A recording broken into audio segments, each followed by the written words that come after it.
Hello everyone. शाब्दिक विश्लेषण के एक और वीडियो में आप सभी का स्वागत है। दोस्तों, आज के इस वीडियो में हम लोग नाजीवाद का अध्ययन करेंगे। तो चलिए इस वीडियो की शुरुआत करते हैं। तो नाजीवाद जर्मन तानाशाह एडोल्फ हिटलर की एक विचारधारा थी। इसमें आगे हम लोग जानेंगे कि इस विचारधारा का उद्भव कैसे हुआ, यानी इसकी नींव कैसे पड़ी, और साथ में हम लोग जानेंगे कि अगर हम लोग नाजीवाद शब्द कहीं सुनते हैं तो हमारे मन मस्तिष्क में किस तरीके के विचार आने चाहिए। इसके अलावा हम लोग नाजीवाद में बताए गए कुछ सिद्धांतों को भी देखेंगे, जैसे रक्त एवं मिट्टी का सिद्धांत, बुद्धिवाद विरोधी सिद्धांत, शांति विरोधी सिद्धांत इत्यादि। तो आइए इसको समझने के लिए सबसे पहले हम लोग वर्ल्ड वार 1 की तरफ चलते हैं, जो कि 28 जुलाई 1914 से 11 नवंबर 1918 तक चला था। यह विश्व युद्ध मित्र राष्ट्रों एवं केंद्रीय शक्तियों के मध्य चला था, जिसमें जर्मनी की पराजय हुई थी। जैसा कि आप सभी को पता है कि इतिहास में जब दो राजाओं के मध्य लड़ाई होती थी तो जीतने वाला राजा हारने वाले राजा के समक्ष मुख्य रूप से दो प्रस्ताव रखता था। पहला, वह किसी संधि का प्रस्ताव रखता था और उस संधि के अंतर्गत कुछ शर्तें रखी जाती थी, जैसे कि कुछ हाथी घोड़े देने की बात उसमें कही जाती थी, या अपने साम्राज्य का कोई क्षेत्र देने की बात उसमें कही जाती थी।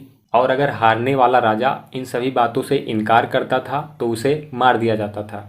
तो कुछ इसी तरीके से प्रथम विश्व युद्ध में जर्मनी के साथ हुआ था। आइए हम लोग इसको समझते हैं। तो अब हम लोग नाजीवाद के उद्भव की बात करेंगे। जैसा कि आप लोगों ने जाना कि प्रथम विश्व युद्ध में जर्मनी मित्र राष्ट्रों से हार गया था, जिसके बाद इसके समक्ष पेरिस शांति सम्मेलन और वर्साई की संधि का प्रस्ताव रखा गया।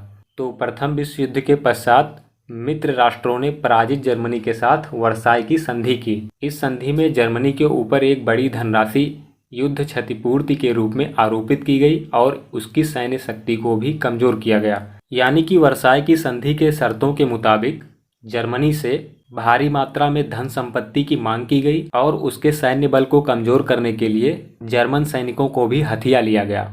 इसमें आगे बताया गया है कि विभिन्न क्षेत्र अलग किए गए, जैसे डार्जिलिंग नगर पर पोलैंड का नियंत्रण हुआ। इस तरह जर्मनी के साथ बदले की भावना से कार्यवाही की गई। अतः जर्मनी की जनता का अपमान हुआ, उसका राष्ट्रवाद आहत हुआ। यानी कि इस विश्व युद्ध में हारने के बाद जर्मनी की जनता का बुरी तरीके से शोषण किया गया।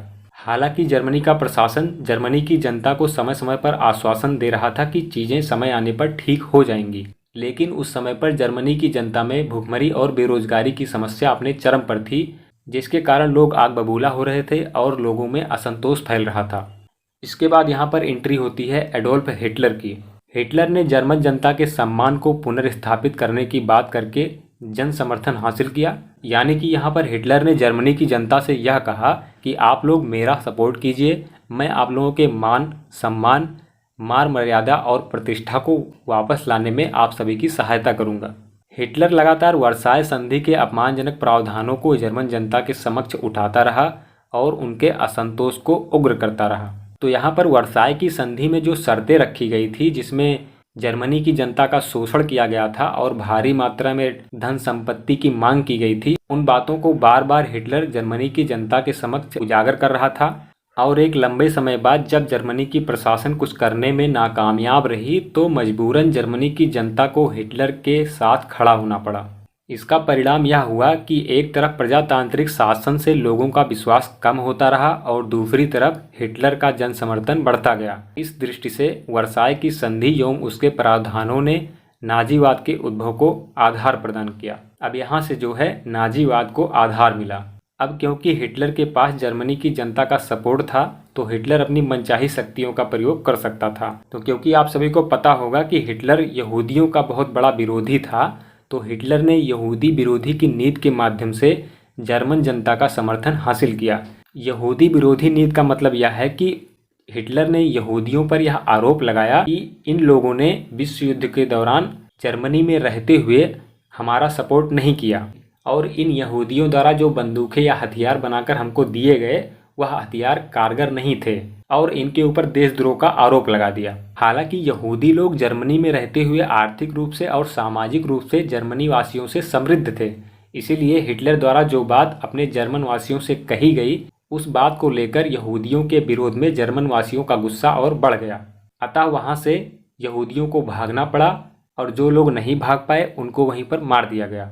इतिहास में यहाँ तक बताया जाता है कि यहूदियों के प्रति हिटलर की क्रूरता उनके लिए किसी बुरे सपने से कम नहीं थी, क्योंकि अब जर्मनी में हिटलर का एकाधिकार था और इसी के चलते नाजीवाद की विचारधारा का उद्भव हिटलर द्वारा यहाँ पर किया गया। इसके अनुसार देश में केवल एक व्यक्ति के द्वारा शासन किया जाना चाहिए, अतः जनता के हृदय में कट्टर जर्मन राष्ट्रवाद, देश प्रेम की भावना तथा विदेशी विरोधी की भावना होनी चाहिए। और इसी के आधार पर हिटलर ने नाजीवाद के कुछ सिद्धांत भी बताए, जिसमें लोकतंत्र का विरोधी, यानी कि हिटलर ने लोकतंत्र को भीड़ तंत्र माना है। उसके कहने का मतलब यह है कि अगर किसी निर्णय को लेना है तो वह केवल एक व्यक्ति द्वारा लिया जा सकता है। अगर भीड़ द्वारा इसका निर्णय लिया जाएगा तो उसमें मतभेद उत्पन्न हो सकता है। शांति विरोधी, यानी कि शांति ठहराव लाती है, ऐसा हिटलर का कहना है। और युद्ध इंसान के देश के भविष्य के अस्तित्व के लिए जरूरी है। साम्यवादी विरोधी, बुद्धिवादी विरोधी।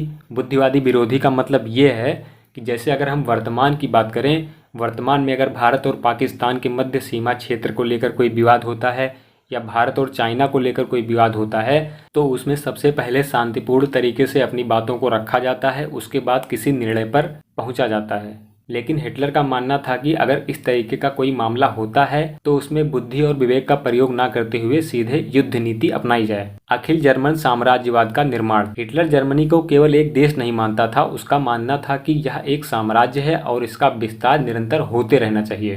प्रजातंत्रीय शुद्धता का सिद्धांत। प्रजातंत्रीय शुद्धता के सिद्धांत से तात्पर्य यह है कि हिटलर अपने आप को आर्य मानता था और जर्मनी वासियों को भी आर्य मानता था। उसका मानना था कि आर्य लोग यानी जर्मन वासी किसी भी लोकतंत्र की बागडोर चलाने के लिए सबसे कुशल हैं, सबसे शुद्ध हैं। रक्त एवं मिट्टी का सिद्धांत। इसमें हिटलर ने किसानों के प्रति सकारात्मक दृष्टिकोण अपनाते हुए यह सिद्धांत दिया और उसने कहा कि किसान जर्मन प्रजाति के महान प्रतिनिधि हैं। और यह बात कहने के पीछे उसका उद्देश्य यह था कि वह सैन्यवाद को बढ़ावा देना चाहता था, यानी कि वह किसानों के परिवार से लोगों को सेना में भर्ती करना चाहता था। अतः हिटलर ने किसानों को गरीबी और भुखमरी की समस्या से उभरने का प्रलोभन देके उनके परिवार से लोगों को सेना में भर्ती कर लिया।